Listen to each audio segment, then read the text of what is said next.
पिछले क्लास में हम लोग ज़ीरो ऑर्डर रिएक्शन पढ़े थे, ठीक है ना। इस क्लास में हम लोग फर्स्ट ऑर्डर रिएक्शन पढ़ेंगे।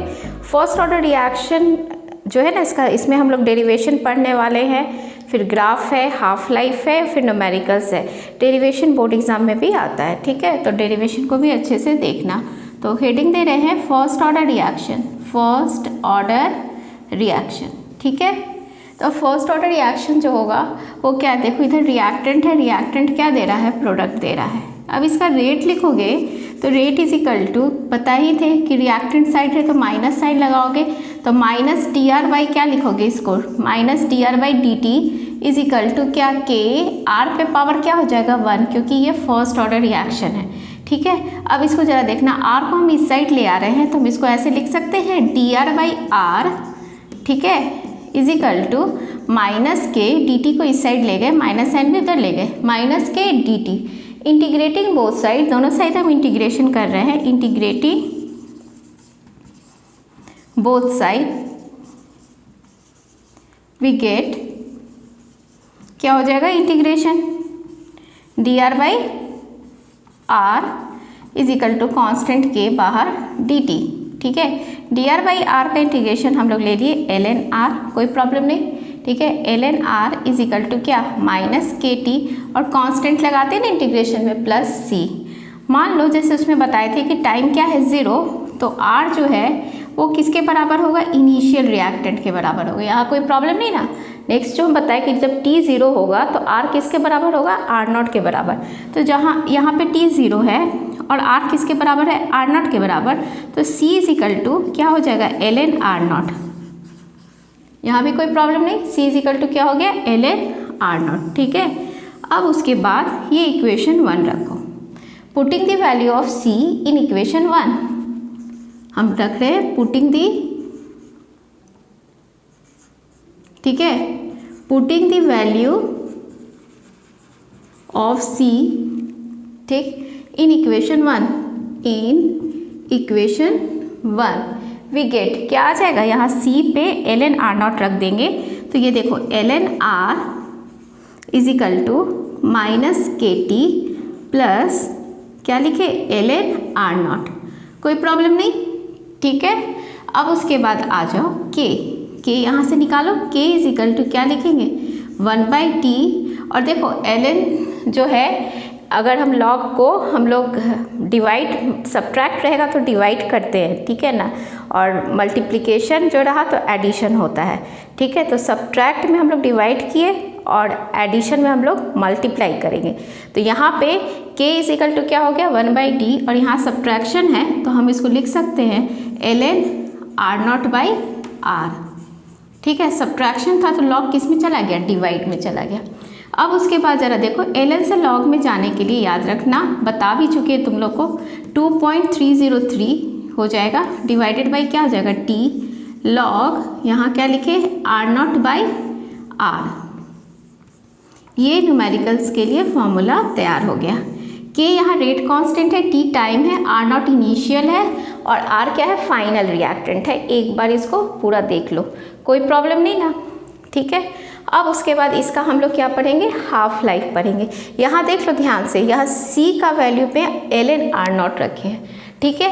के को हम इस साइड ले आए हैं, 1 बाई टी हो गया है, ठीक है, 1 बाई टी हो जाएगा ना, यहाँ क्रॉस मल्टीप्लाई करेंगे, लॉग यहाँ सब्ट्रैक्शन में था तो यहाँ पे क्या किए, डिवाइड हो गया, ठीक है, और एल एन से लॉग में चेंज किए तो 2.303 हो गया, ठीक है। अब हाफ लाइफ, अब हम हेडिंग दे रहे हैं हाफ लाइफ का। हाफ लाइफ को तो तुम लोग को मालूम है कि किससे डिनोट करते हैं, टी हाफ से डिनोट करते हैं, ठीक है। तो मेरा जो फर्स्ट ऑर्डर का था जो डेरिवेशन, तो क्या था, के इज इक्वल टू 2.303 बाई क्या था, t log r not by r था, ठीक है। हाफ लाइफ का तो डेफिनेशन बताए थे ना, half of its initial concentration हो जाता है, ठीक है ना, कंसंट्रेशन रिड्यूस होके। तो यहाँ से देखो टी हाफ कर दे रहे, ध्यान से देखना, टी हाफ कर दिए, यहाँ लिखे 2.303 और के को हम इस साइड ले आए, फिर यहाँ पे देखो लॉग रखे आर नॉट और half of its initial concentration, ठीक है ना। तो यहाँ देखो क्या हो जाएगा, आर नॉट बाई 2 हो जाएगा, ठीक है, कोई प्रॉब्लम नहीं यहाँ पे, ध्यान से इसको देख लो। हाफ लाइफ का तो बताए थे ना कि किसको बोलते थे, time required for concentration of reactant molecule to reduce half of its initial concentration. ठीक है, आर नॉट क्या हो गया, कैंसिल हो गया, और टी हाफ इजिकल टू क्या हो जाएगा 2.303 बाई क्या हो गया के, और यहाँ log 2 तो सीखा है ना, 20 का 0 देखोगे तो क्या आएगा 20 का 0 2.303 बाई के, log 2 20 का 0 देखना तो 0.3010।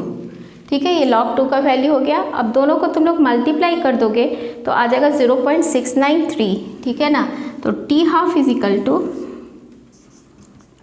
इजिकल टू 0.693 बाई के, ये न्यूमेरिकल्स के लिए फॉर्मूला। कोई प्रॉब्लम नहीं। हाफ लाइफ निकालना होगा फर्स्ट ऑर्डर का, रेट कांस्टेंट दिया रहेगा तो डिवाइड कर लेना, या नहीं तो के निकालना होगा तो टी हाफ से यहाँ डिवाइड कर लेना। ठीक है, और एक बहुत इंपॉर्टेंट पॉइंट, फर्स्ट ऑर्डर का जो रिएक्शन है, इसका जो फर्स्ट ऑर्डर रिएक्शन का जो हाफ लाइफ है वो इनिशियल रिएक्टेंट पे डिपेंड नहीं करता है, जबकि उसमें इनिशियल रिएक्टेंट पर डिपेंड करता था। ठीक है ना, तो ये भी क्वेश्चन आ चुका है तुम्हारे नेट एग्जाम में, तो ध्यान से देखो। आर नॉट नहीं ना है, और मेरा जो 0 ऑर्डर का था हाफ लाइफ उसमें क्या था, आर नॉट था।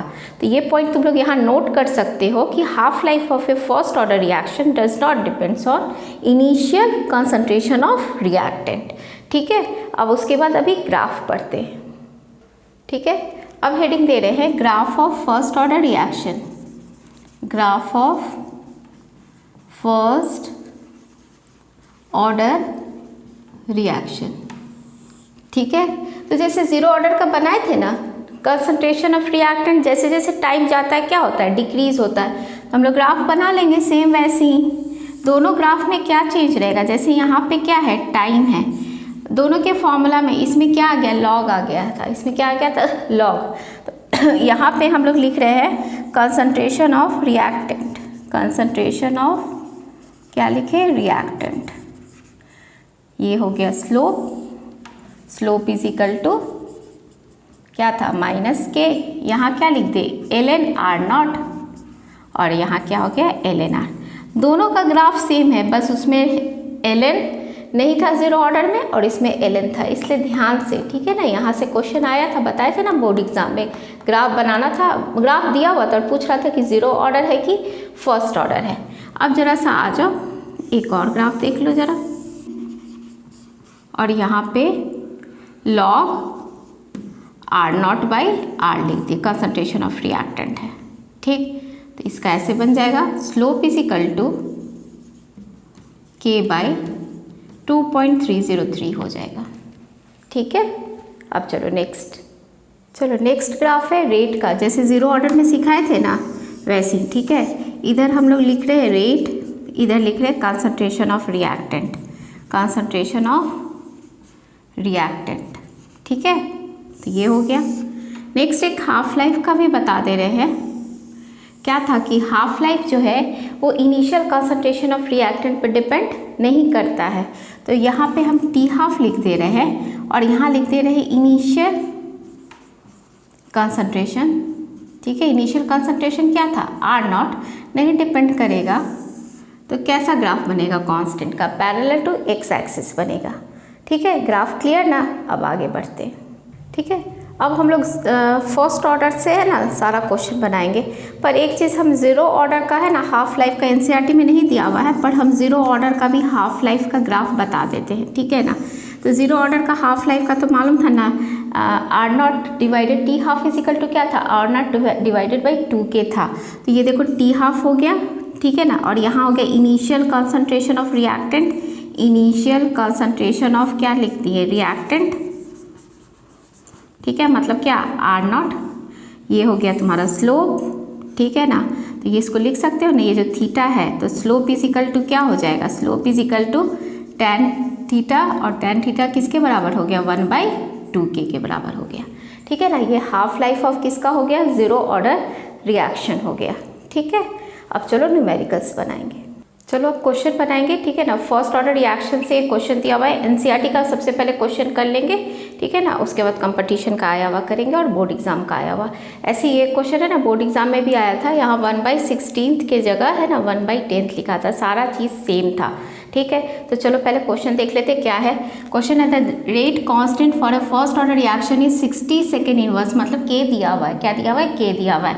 How much time will it take to reduce the initial concentration of reactant to its 1/16 value. तुमको तो फर्स्ट ऑर्डर रिएक्शन का तो बताए ना फॉर्मूला, तो क्या था तुम्हारा के इज इक्वल टू, फॉर्मूला तो मालूम ना, 2.303 बाई क्या था, टी लॉग R0/R। यहाँ तो कोई प्रॉब्लम नहीं है, ठीक है।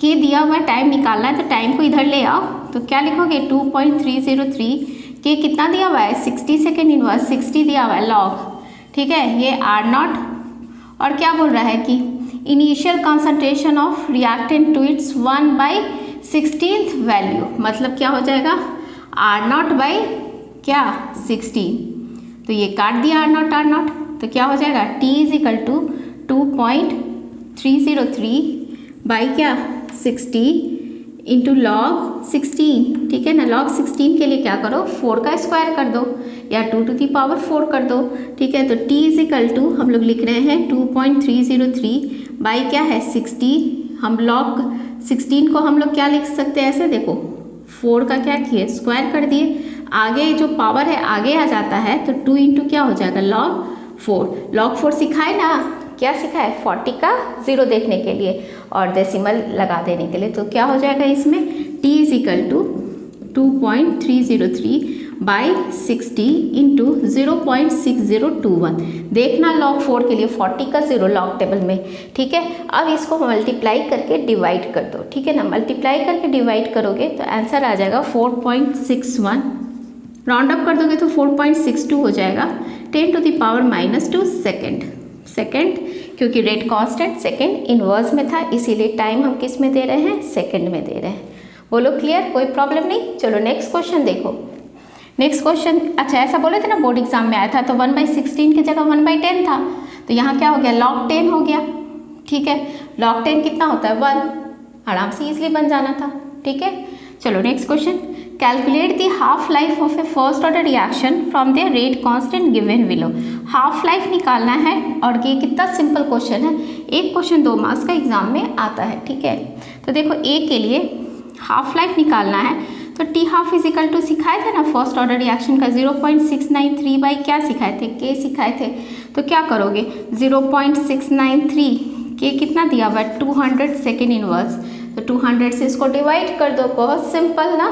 200 से इसको डिवाइड करोगे तो 3.465 into 10 to the power -3 second, ठीक है ना। इसमें किसी को भी किसी में मिनट या सेकंड को चेंज करने का ज़रूरत नहीं है। अगर यूनिट सेकंड है तो सेकंड में देंगे, यूनिट अगर तुम्हारा क्या कहते हैं मिनट है तो मिनट में देंगे, ठीक है। अब चलो सेकंड आ जाओ बी में।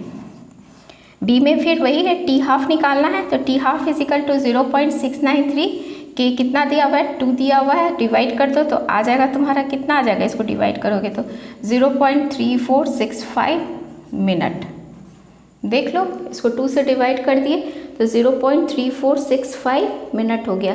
अब ईयर वाला कर लेते हैं सी, ठीक है। तो सी में भी वही करो, t half is equal to क्या लिखोगे 0.693 डिवाइडेड बाई क्या 4 से इसको डिवाइड करना है, 4 से इसको डिवाइड करो तो डिवाइड करोगे 4 से इसको तो क्या तुम्हारा आंसर आ जाएगा 0.1732 ईयर। ये ईयर था तो ईयर में आंसर, किसी को किसी में चेंज करने का ज़रूरत नहीं है। सेकंड है तो मेरा सेकंड में आंसर, मिनट है तो मिनट में आंसर, ईयर है तो ईयर में आंसर, ठीक है। चलो ये जो नेक्स्ट क्वेश्चन है ये एनसीईआरटी इंडेक्स का है, क्वेश्चन नंबर 4.5 है और ये तुम्हारा सीबीएसई मेडिकल का भी आया हुआ क्वेश्चन है। देख लो बहुत सिंपल है, पूछ रहा है first order reaction has a rate constant दिया हुआ, हाउ लॉन्ग विल, मतलब टाइम निकालना है, 5.0 gram of this reactant take to reduce 3.0 gram. बस तुम लोग को इसमें फॉर्मूला याद होना चाहिए और न्यूमेरिकल्स को बहुत अच्छे से सॉल्व करना कि मिस्टेक नहीं हो, ठीक है। तो देखो तो टाइम इज इक्वल टू क्या हो जाएगा 2.303 बाई क्या हो जाएगा के लॉग क्या है फॉर्मूला R0/R है। अब रख दो सब में जो जो दिया हुआ है गिवन 2.303 है, के दिया हुआ है ना, के दिया हुआ है 1.15 इंटू 10 टू द पावर क्या -3 लॉग, ठीक है। R0 कितना दिया हुआ है 5 और ये r कितना दिया हुआ है 3। अब देखो इसको कैसे सॉल्व करोगे, लॉग तो सॉल्व करना सिखाए ना। 2.303 1.15 इंटू 10⁻³ लॉग डिवाइड में है तो क्या हो जाएगा, सब्ट्रैक्ट हो जाएगा। तो log 5 के लिए 50 का 0 देखो, तो 50 का 0 देखोगे तो क्या आएगा 0.6990, ठीक है ना। और log 3 के लिए 30 का 0 देखो, 30 का 0 आ जाएगा 0.4771, ठीक है। अब चलो इसको सब्ट्रैक्ट करो और उसके बाद हम लोग का आंसर आ जाएगा, ठीक है। तो हम लोग इसको सॉल्व कर लेते हैं। इसको सॉल्व जैसे t = आ गया 2.303 1.15 इंटू 10⁻³ इंटू, अब वहाँ पे सब्ट्रैक्ट इसको करोगे तो 0.2219 आ जाएगा, 0.2219, ठीक है। अब इसको सॉल्व कर लेना इतना, तो देख लेना आंसर t = 444.2 सेकेंड, ये आंसर है, ठीक है। तो इसको एकदम अच्छे से सॉल्व करना, आंसर तुम लोग का आ जाएगा, ठीक है। अभी तो फर्स्ट ऑर्डर से बताए थे ना कि ज़्यादा क्वेश्चन है तुम लोग को, तो हम नेक्स्ट क्लास में है ना तुम्हारा कंपटीशन का आया हुआ, ठीक है ना, कुछ बोर्ड एग्जाम का न्यूमेरिकल्स, मतलब नेक्स्ट क्लास जो होगा केवल फर्स्ट ऑर्डर से क्या होगा, न्यूमेरिकल्स होगा, ठीक।